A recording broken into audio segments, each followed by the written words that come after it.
Hello, and thanks for joining us tonight at 6. I'm Brooke Buckner alongside meteorologist Nathan Scott. We know the rain is on the way, but what else do we need to know about this weather impact alert we've issued? Well, Brooke, we got some showers and thunderstorms out there right now in advance of the main event that arrives here on Saturday, which will feature a good chance of some heavy rain at times. But here's radar, and we do have a little cluster of storms that made their way in from Louisiana, now impacting you folks in South Arkansas. And we do have a severe thunderstorm warning in effect for a part of Ouachita County. That does include Camden. But you see that little line stretching from Ouachita County, extending into Ashley County, moving off to the north and northeast. So Banks, Warren, Monticello.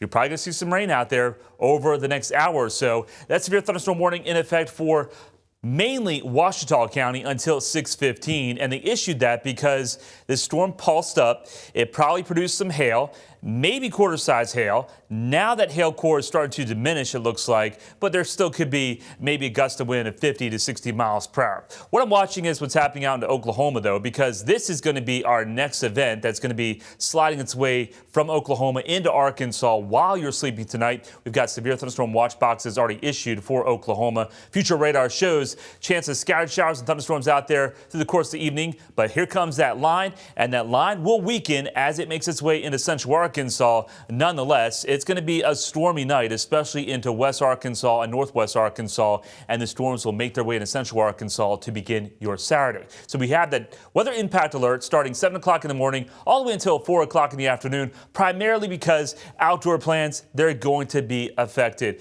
Moderate to heavy rain is expected. The severe weather threat is low, but can't be ruled out. I'll have a look at future radar and talk about your drier Easter Sunday forecast coming up. All right, thanks, Nathan. Cicadas have been in the news recently, but we're not talking about those noisy insects. The Cicada COVID variant has been making headlines nationwide. THV11's Carter Thweet talked with experts here in the natural state about whether this variant is something to worry about. The reason why they call it the cicada variant is because we first saw this in around 2022.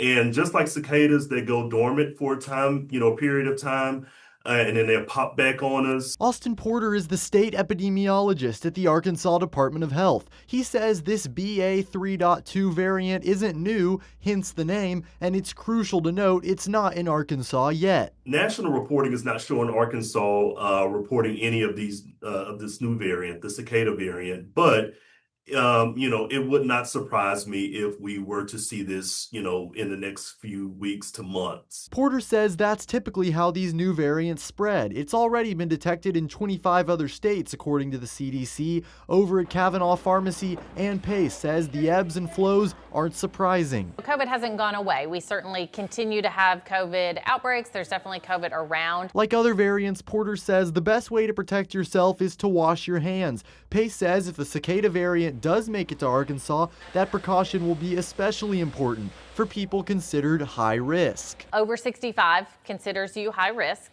And then any sort of high-risk conditions is where I would definitely focus for people over 65 and even younger. Porter adds that while kids may not be at high risk for severe impacts, they could be more likely to get the virus. Preliminary reports are showing that kids are at the greatest risk of this new variant. So I think especially as our kids are entering the final stretch of school, just to continue to protect themselves. In Little Rock, Carter Thweet, THV 11 News. Carter, thank you. Health experts say the new variant doesn't appear to cause more severe symptoms. It's just better at infecting people and evading existing protections. There are new details tonight in Tuesday's Conway Walmart stabbing, as investigators say the suspect, 37-year-old Zedrick Ross, told them he was attempting to kill a demon he believed had been following him. He also said he stole a large knife from Walgreens and a machete from Walmart for protection, but after the stabbing, he realized the victim was not the demon he thought he saw. Ross has been charged with first-degree murder. His bond has been set at $1 million. A controversial decision up at the University of Arkansas has left one professor without a job and her legal team defending her right to free speech. It all stems from social media posts Dr. Shahren Saidi made in 2025 on issues involving Israel, Gaza, and Iran. The university claims the posts included violent and discriminatory language, but Dr. Saidi is appealing the decision that goes against the recommendation of a faculty committee. I see it as the university is just bowing to the political pressure of the Republican Party and off-campus political activists here in Arkansas. From my perspective, a jury is going to see the facts very similarly to the way that the faculty committee saw the facts. I think that the administration of the University of Arkansas is ignoring that to their peril. University President Jay Silveria made the decision and says he did so because of concerns that the university could risk losing funding if their response to anti-Semitism is deemed inadequate under state law. It comes as President Trump is once again threatening Iranian infrastructure, including bridges and power plants, if a deal is not reached to reopen the Strait of Hormuz. President Trump has also submitted a budget proposal to Congress asking for $1.5 trillion in defense spending, which is a 42% increase from last year.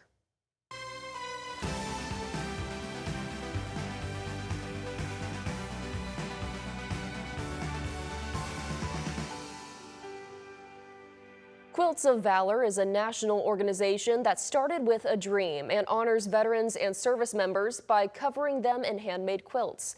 The founder, whose son was deployed in Iraq, says she dreamed of a struggling soldier finding comfort and healing after being wrapped in a quilt. And as Morgan Wrigley shows us, as part of our Red, White, and You series, that inspired a mission that now reaches veterans across the country.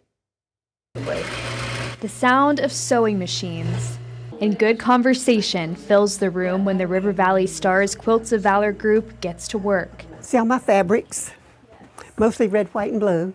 This chapter started with Donna Harden and her niece, Sue Anderson. I was watching a PBS show, and they had on this segment about Quilts of Valor. And I said, Donna, I know what we can do. And she said, what? I said, Quilts of Valor. They make quilts for veterans. Donna said, well, how many does it take to start a group? And I said, 2. And she said, sign us up. Now 40 members strong. For each of these seamstresses, it's a personal mission.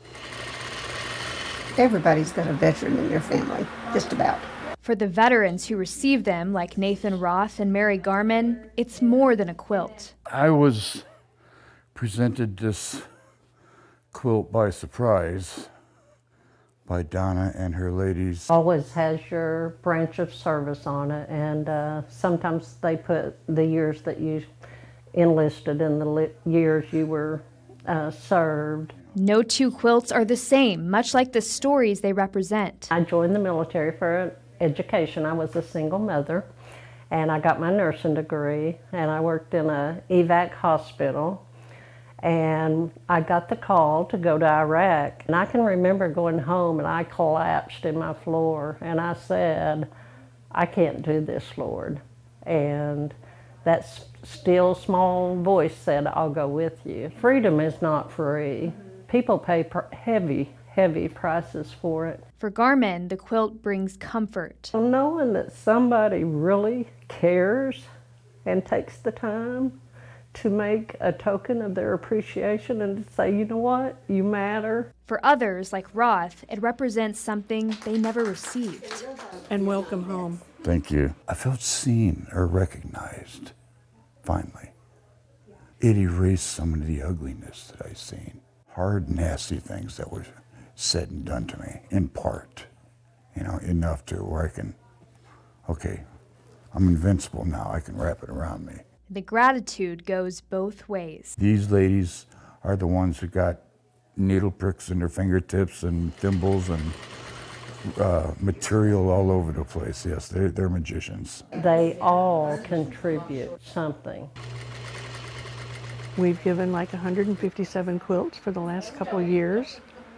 On pace to do that again this year. It really is gratifying to us to do what we're doing.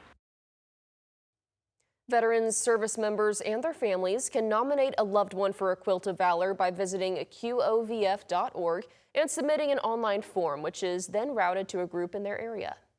Tomorrow marks 58 years since the assassination of Dr. Martin Luther King Jr., and across Arkansas, students are honoring his legacy through service, reflection, and community. In Little Rock, the community gathered for a commemorative vigil and march along historic West 9th Street, highlighting Dr. King's lasting impact on justice, equality, and unity. Organizers say holding the event on April 3rd allows students to take part turning remembrance into a learning moment and a call to action. The severe thunderstorm warning that was in effect for Washita County has now been allowed to be canceled because that storm has weakened enough below severe limits. But that line of storms stretching from Camden all the way to Hamburg continues to advance to the north. So Fordyce, Rison, Star City, you'll be next in line as we'll have rain and thunder head in your direction over the next hour or so. But everybody's going to see a good soaking rain out there late tonight and into Saturday. More on that future radar and how much rain we could see coming up.